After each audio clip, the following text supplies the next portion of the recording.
नमस्कार, मैं हूं निशा और आप देख रहे हैं पंजाब केसरी टीवी। बिहार विधानसभा चुनाव पर पंजाब केसरी की खास कवरेज चल रही है। इस कवरेज में मैं आपको एक लोकसभा सीट के तहत आने वाले सभी विधानसभा सीटों के समीकरण के बारे में विस्तार से जानकारी देती हूं।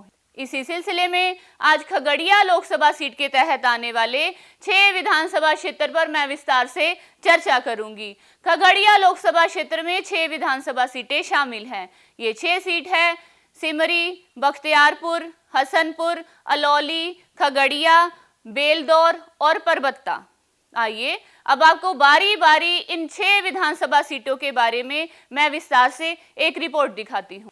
सबसे पहले सिमरी बख्तियारपुर विधानसभा सीट के समीकरण पर देखिए ये खास रिपोर्ट। विधानसभा सिमरी बख्तियारपुर सीट खगड़िया लोकसभा के तहत आता है। 1967 में इस सीट पर हुए विधानसभा चुनाव में कांग्रेसी कैंडिडेट सीएम सहालुद्दीन ने जीत हासिल की थी।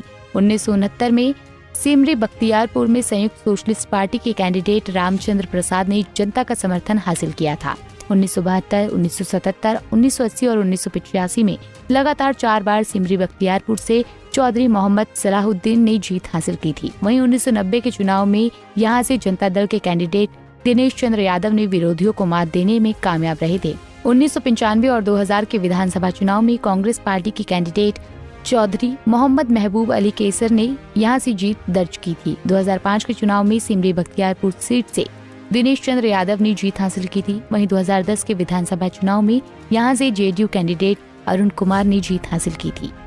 2015 के चुनाव में सिमरी बख्तियारपुर सीट से जेडीयू कैंडिडेट दिनेश चंद्र यादव ने जीत हासिल की थी। 2020 में वीआईपी सुप्रीमो मुकेश सहनी को आरजेडी कैंडिडेट यूसुफ सलाउद्दीन ने कम मार्जिन से हरा दिया था। 2025 के चुनाव में अगर मुकेश सहनी यहां से चुनाव लड़ेंगे तो ये सीट बिहार का सबसे हॉट सीट हो जाएगा। वहीं 2020 के विधानसभा चुनाव में सिमरी बख्तियारपुर सीट पर आरजेडी उम्मीदवार यूसुफ सलाउद्दीन ने जीत का परचम लहराया था। यूसुफ सलाउद्दीन 75,684 वोट लाकर पहले स्थान पर रहे थे, तो वीएसआईपी कैंडिडेट मुकेश सहनी 73,925 वोट लाकर दूसरे स्थान पर रहे थे। इस तरह से यूसुफ सलाउद्दीन ने मुकेश सहनी को महज 1759 वोट के अंतर से हराकर सबको चौंका दिया था। वहीं एलजेपी कैंडिडेट संजय कुमार सिंह 6,962 वोट लाकर तीसरे स्थान पर रहे थे। वहीं 2015 के विधानसभा चुनाव में सिमरी बख्तियारपुर सीट से जेडीयू कैंडिडेट दिनेश चंद्र यादव ने जीत हासिल की थी। दिनेश चंद्र यादव 78,514 वोट लाकर पहले स्थान पर थे, तो एलजेपी कैंडिडेट यूसुफ सलाउद्दीन को 40,708 वोट ही मिल पाए थे। इस तरह से दिनेश चंद्र यादव ने यूसुफ सलाउद्दीन को 37,806 वोट के बड़े अंतर से हरा दिया था। वहीं निर्दलीय कैंडिडेट रितेश रंजन 9,847 वोट लाकर तीसरे स्थान पर रहे। वहीं 2010 के विधानसभा चुनाव में सिमरी बख्तियारपुर सीट से जेडीयू कैंडिडेट अरुण कुमार ने जीत हासिल की थी। अरुण कुमार 57,980 वोट लाकर पहले स्थान पर रहे थे, तो कांग्रेसी कैंडिडेट चौधरी महबूब अली केसर ने 39,138 वोट हासिल किए थे। इस तरह से अरुण कुमार ने चौधरी महबूब अली केसर को 18,842 वोट के अंतर से हरा दिया था। वहीं एलजेपी कैंडिडेट किशोर यादव ने 21,464 वोट लेकर तीसरा स्थान हासिल किया था। वहीं 2005 के विधानसभा चुनाव में सिमरी बख्तियारपुर सीट से जेडीयू की टिकट पर दिनेश चंद्र यादव ने जीत हासिल की थी। दिनेश चंद्र यादव 43,246 वोट लाकर पहले स्थान पर थे, तो कांग्रेसी कैंडिडेट चौधरी महबूब अली केसर को 35,184 वोट ही मिल पाए थे। इस तरह से दिनेश चंद्र यादव ने चौधरी महबूब अली केसर को 8,062 वोट के अंतर से हरा दिया था। वहीं सीपीआई कैंडिडेट ओम प्रकाश नारायण ने 9,407 वोट लाकर तीसरा स्थान हासिल किया था। सिमरी बख्तियारपुर सीट पर यादव और मुस्लिम वोटरों का दबदबा रहता है। हालांकि ब्राह्मण, राजपूत, कोयरी, कुर्मी, रविदास और पासवान वोटर भी यहां अच्छी संख्या में हैं। वैसे इस सीट पर लोजपा का भी एक आधार वोट रहा है। अगर जेडीयू उम्मीदवार यहां से चुनाव लड़ते हैं तो वो आरजेडी को टक्कर दे सकते हैं। अगर मुकेश सहनी यहां से चुनाव लड़ते हैं तो मुकाबला दिलचस्प हो जाएगा। सिमरी बख्तियारपुर के बाद हसनपुर सीट पर अलग अलग पहलुओं पर डालते हैं एक नजर। विधानसभा हसनपुर विधानसभा सीट खगड़िया लोकसभा के तहत आता है। हसनपुर सीट की गिनती बिहार के सबसे हॉट सीट में हो रही है, क्योंकि सीट से तेज प्रताप यादव विधायक हैं। हसनपुर सीट पर हुए विधानसभा चुनाव के इतिहास पर अगर नजर डालते हैं तो पता चलता है कि यहाँ 1967 में हुए पहले चुनाव में संयुक्त सोशलिस्ट पार्टी के कैंडिडेट गजेंद्र प्रसाद हिमांशु विजेता बनकर निकले थे। इसके बाद से उन्होंने पीछे मुड़कर नहीं देखा और अलग अलग पार्टी के कैंडिडेट के तौर पर विधानसभा चुनाव में जीत हासिल करते रहे। 1969 में संयुक्त सोशलिस्ट पार्टी के टिकट पर गजेंद्र प्रसाद हिमांशु ने जीत हासिल की थी। वहीं 1972 में भी गजेंद्र प्रसाद हिमांशु ने एसओपी के कैंडिडेट के तौर पर एक बार फिर हसनपुर की जनता का भरोसा हासिल कर लिया था। 1977 और 1980 में हुए विधानसभा चुनाव में जनता पार्टी के कैंडिडेट के तौर पर गजेंद्र प्रसाद हिमांशु ने लगातार जीत हासिल की थी। हालांकि 1985 के विधानसभा चुनाव में कांग्रेस कैंडिडेट के तौर पर राजेंद्र प्रसाद यादव ने गजेंद्र प्रसाद हिमांशु की जीत का सिलसिला तोड़ दिया था। लेकिन 1990 के चुनाव में जनता दल के कैंडिडेट के तौर पर गजेंद्र प्रसाद हिमांशु ने फिर से चुनाव में जनता का समर्थन हासिल कर लिया था।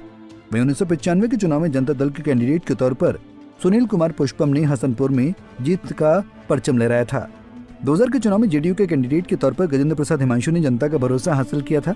2005 में यहां से आरजेडी के टिकट पर सुनील कुमार पुष्पम ने हसनपुर में विरोधियों को शिकस्त दे दी थी। वहीं 2010 और 2015 के विधानसभा चुनाव में जेडीयू के कैंडिडेट राजकुमार राय ने हसनपुर में जीत हासिल की थी।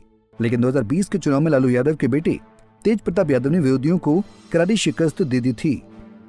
वहीं 2020 के विधानसभा चुनाव में हसनपुर सीट पर आरजेडी के दिग्गज नेता तेज प्रताप यादव ने जीत हासिल की थी। तेज प्रताप यादव को 80,991 वोट मिले थे, तो जेडीयू उम्मीदवार राजकुमार राय को 59,852 वोट मिले थे। इस तरह से तेज प्रताप यादव ने राजकुमार राय को 21,139 वोट की बड़े अंतर से हरा दिया था। वहीं जाप कैंडिडेट अर्जुन प्रसाद यादव 9,882 वोट लाकर तीसरे स्थान पर रहे थे। वहीं 2015 के विधानसभा चुनाव में हसनपुर सीट से जेडीयू कैंडिडेट राजकुमार राय ने जीत हासिल की थी। राजकुमार राय को 63,094 वोट मिले थे, तो बीएलसीपी कैंडिडेट विनोद चौधरी को 33,494 वोट ही मिल पाए थे। इस तरह से राजकुमार राय ने विनोद चौधरी को 29,600 वोट के बड़े अंतर से हरा दिया था। वहीं जाप कैंडिडेट सुनील कुमार पुष्पम 19,756 वोट लाकर तीसरे स्थान पर रहे थे।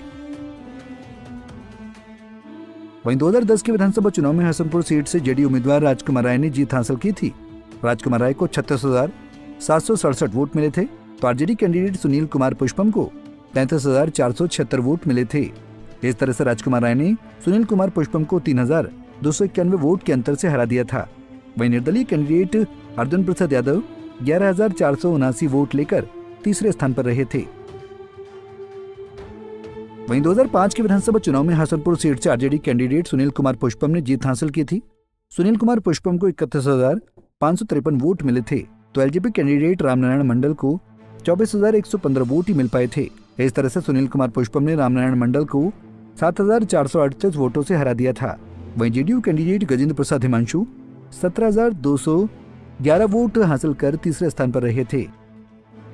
वहीं हसनपुर सीट पर सबसे ज्यादा प्रभाव यादव और मुस्लिम वोटरों का है। इसके अलावा अति पिछड़ा, रविदास और पासवान वोटर भी चुनाव नतीजों को तय करने में निर्णायक भूमिका अदा करते हैं। तेज प्रताप अगर यहाँ से चुनाव लड़ेंगे तो फिर से उनकी जीत तय है। अब अलौली विधानसभा सीट पर देखिए ये खास रिपोर्ट। विधानसभा अलौली। अलौली विधानसभा सीट खगड़िया लोकसभा के तहत आता है। अलौली सीट अनुसूचित जाति के लिए आरक्षित सीट है। 1962 और 1967 में अलौली सीट पर हुए विधानसभा चुनाव में कांग्रेसी कैंडिडेट मिश्री सदा ने जीत हासिल की थी। 1969 में अलौली सीट पर कांग्रेसी कैंडिडेट मिश्री सदा ने जनता का भरोसा हासिल किया था। 1977 में अलौली सीट से जनता पार्टी की कैंडिडेट पशुपति कुमार पारस ने जीत का परचम लहराया था। 1980 में कांग्रेसी कैंडिडेट मिश्री सदा ने एक बार फिर खगड़िया में विरोधियों को मात दी थी। 1985 में यहां से लोक क्रांति दल के टिकट पर पशुपति कुमार पारस ने जीत हासिल की थी। इसके बाद अलौली सीट पर पशुपति कुमार पारस ने अपना वर्चस्व बना लिया था। 1990 और 1995 में हुए विधानसभा चुनाव में अलौली सीट पर जनता दल के टिकट पर पशुपति कुमार पारस ने जीत हासिल की थी। वहीं 2000 के विधानसभा चुनाव में जेडीयू के टिकट पर पशुपति कुमार पारस ने जीत का सिलसिला कायम रखा था। 2025 में अलौली सीट से लोजपा कैंडिडेट पशुपति कुमार पारस ने फिर से जीत हासिल की थी। 2010 में जेडीयू के कैंडिडेट रामचंद्र सदा ने अलौली सीट से विरोधियों को मात दी थी। वहीं 2015 में आरजेडी कैंडिडेट चंदन कुमार ने अलौली सीट पर जीत हासिल की थी। 2020 में अलौली में आरजेडी कैंडिडेट राम वृक्ष सदा ने विरोधियों को मात दी थी। वहीं 2020 के चुनाव में अलौली सीट पर आरजेडी कैंडिडेट राम वृक्ष सदा ने जीत हासिल की थी। रामवृक्ष सदा को 47,183 वोट मिले थे तो जेडीयू कैंडिडेट साधना देवी 44,410 वोट लाकर दूसरे स्थान पर थी। इस तरह से रामवृक्ष सदा ने साधना देवी को 2,773 वोट के अंतर से हराया था। वहीं एलजेपी कैंडिडेट रामचंद्र सदा 26,386 वोट लाकर तीसरे स्थान पर थे। वहीं 2015 के विधानसभा चुनाव में अलौली सीट से आरजेडी कैंडिडेट चंदन कुमार ने जीत हासिल की थी। चंदन कुमार को 70,519 वोट मिले थे तो एलजेपी कैंडिडेट पशुपति कुमार पारस को 46,049 वोट ही मिल पाए थे। इस तरह से चंदन कुमार ने पशुपति कुमार पारस को 24,470 वोट के बड़े अंतर से हराया था। वहीं सीपीआई कैंडिडेट मनोज सदा 7,087 वोट लाकर तीसरे स्थान पर थे। वहीं 2010 के विधानसभा चुनाव में अलौली सीट पर जेडीयू कैंडिडेट रामचंद्र सदा ने जीत हासिल की थी। रामचंद्र सदा को 53,775 वोट मिले थे तो एलजेपी कैंडिडेट पशुपति कुमार पारस ने 36,252 वोट हासिल किए थे। इस तरह से रामचंद्र सदा ने पशुपति कुमार पारस को 17,523 वोट से हरा दिया था। वहीं एसएचएस के कैंडिडेट हंस कुमार 4,017 वोट लाकर तीसरे स्थान पर थे। वहीं 2005 के विधानसभा चुनाव में अलौली सीट से एलजेपी कैंडिडेट पशुपति कुमार पारस ने जीत हासिल की थी। पशुपति कुमार पारस को 40,870 वोट मिले थे तो आरजेडी कैंडिडेट रामवृक्ष सदा को 32,293 वोट मिले थे। इस तरह से पशुपति कुमार पारस ने रामवृक्ष सदा को 8,577 वोट के अंतर से हराया था। वहीं जेडीयू कैंडिडेट राजकुमारी 14,260 वोट लाकर तीसरे स्थान पर रही थी। अलौली सीट पर इस बार पासवान परिवार के 2 युवा नेता चुनाव लड़ सकते हैं। चर्चा है कि चिराग पासवान अपने भांजे को यहां से चुनाव लड़ा सकते हैं। वहीं पशुपति पारस अपने बेटे को यहां से चुनाव लड़ाने की तैयारियां कर रही हैं। एक ही परिवार के 2 दिग्गज युवा चेहरे में जनता किसे अपना समर्थन देगी ये तो आने वाला वक्त ही बताएगा। अलौली के बाद खगड़िया विधानसभा सीट के समीकरण पर डालते हैं एक नजर। विधानसभा खगड़िया विधानसभा सीट खगड़िया लोकसभा के तहत आता है। 1951 से ही खगड़िया सीट अस्तित्व में आया था। 1951 में कांग्रेस पार्टी के कैंडिडेट द्वारिका प्रसाद ने खगड़िया में हुए विधानसभा चुनाव में जीत हासिल की थी। वहीं 1957 और 1962 में कांग्रेस के कैंडिडेट के तौर पर लगातार 2 बार केदार नारायण सिंह आजाद ने जीत का परचम लहराया था। वहीं 1967 और 1969 में खगड़िया में हुए विधानसभा चुनाव में संयुक्त सोशलिस्ट पार्टी के कैंडिडेट राम बहादुर आजाद ने जीत हासिल की थी। 1972 में खगड़िया से भारतीय जनसंघ के कैंडिडेट राम शरण यादव ने जनता का भरोसा हासिल किया था। वहीं 1977 के चुनाव में यहां से निर्दलीय कैंडिडेट के तौर पर राम शरण यादव ने जीत हासिल की थी।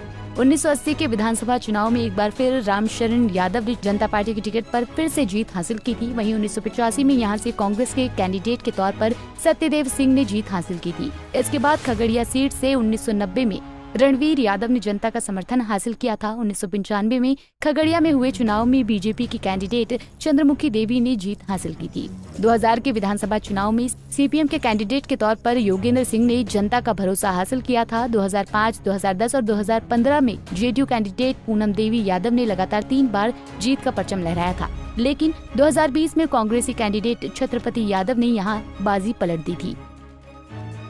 वहीं 2020 के चुनाव में खगड़िया सीट पर कांग्रेस उम्मीदवार छत्रपति यादव ने जीत हासिल की थी। छत्रपति यादव को 46,980 वोट मिले थे तो जेडीयू उम्मीदवार पूनम देवी यादव को 43,980 वोट ही मिल पाए थे। इस तरह से छत्रपति यादव ने पूनम देवी यादव को 3,000 वोट के कम अंतर से हराया था। वहीं एलजेपी कैंडिडेट रेणु कुमारी 20,719 वोट लाकर तीसरे स्थान पर रही थी। वहीं 2015 के विधानसभा चुनाव में खगड़िया सीट से जेडीयू उम्मीदवार पूनम देवी यादव ने जीत हासिल की थी। पूनम देवी यादव को 64,767 वोट हासिल हुए थे। वहीं हम कैंडिडेट राजेश कुमार को 39,202 वोट ही मिल पाए थे। इस तरह से पूनम देवी यादव ने राजेश कुमार को 25,565 वोट के बड़े अंतर से हराया था। वहीं जाप कैंडिडेट मनोहर कुमार यादव 12,791 वोट लाकर तीसरे स्थान पर थे। वहीं 2010 के विधानसभा चुनाव में खगड़िया सीट पर जेडीयू कैंडिडेट पूनम देवी यादव ने जीत हासिल की थी। पूनम देवी यादव को 48,841 वोट मिले थे तो एलजेपी कैंडिडेट सुशीला देवी ने 21,988 वोट हासिल किए थे। इस तरह से पूनम देवी यादव ने सुशीला देवी को 26,853 वोट से हरा दिया था। वहीं निर्दलीय कैंडिडेट धर्मेंद्र कुमार 15,247 वोट लाकर तीसरे स्थान पर थे। वहीं 2005 के विधानसभा चुनाव में खगड़िया सीट पर जेडीयू कैंडिडेट पूनम देवी यादव ने जीत हासिल की थी। पूनम देवी यादव को 37,899 वोट हासिल हुए थे, तो सीपीएम कैंडिडेट गीता यादव को 26,845 वोट मिले थे। इस तरह से पूनम देवी यादव ने गीता यादव को 11,054 वोट से हरा दिया था। वहीं एलजेपी कैंडिडेट सत्यदेव सिंह 10,502 वोट लाकर तीसरे स्थान पर रहे थे। खगड़िया विधानसभा क्षेत्र में यादव, भूमिहार, ब्राह्मण, कुर्मी, पासवान और मुस्लिम वोटरों की संख्या अधिक है। पिछली बार लोजपा उम्मीदवार ने 20,719 वोट लाकर जेडीयू उम्मीदवार को हराने में अहम भूमिका अदा की थी। अगर इस बार चिराग पासवान अपने कोर वोटर को एनडीए उम्मीदवार के पक्ष में मोड़ सके तो यहाँ पर कांग्रेस उम्मीदवार को इस चुनाव में हार का सामना करना पड़ सकता है। अब बेलदौर विधानसभा सीट के समीकरण पर देखिए ये रिपोर्ट। विधानसभा बेलदौर विधानसभा सीट खगड़िया लोकसभा के तहत आता है। बेलदौर विधानसभा सीट पर 2010 में पहली बार विधानसभा का चुनाव हुआ था। बेलदौर सीट पर 2010 में हुए विधानसभा चुनाव में जेडीयू ने जीत का परचम लहराया था। पन्ना लाल सिंह पटेल ने जेडीयू की टिकट पर विरोधियों को शिकस्त दी थी। वहीं 2015 के विधानसभा चुनाव में बेलदौर में पन्ना लाल सिंह पटेल ने जेडीयू की टिकट पर फिर से जीत हासिल की थी।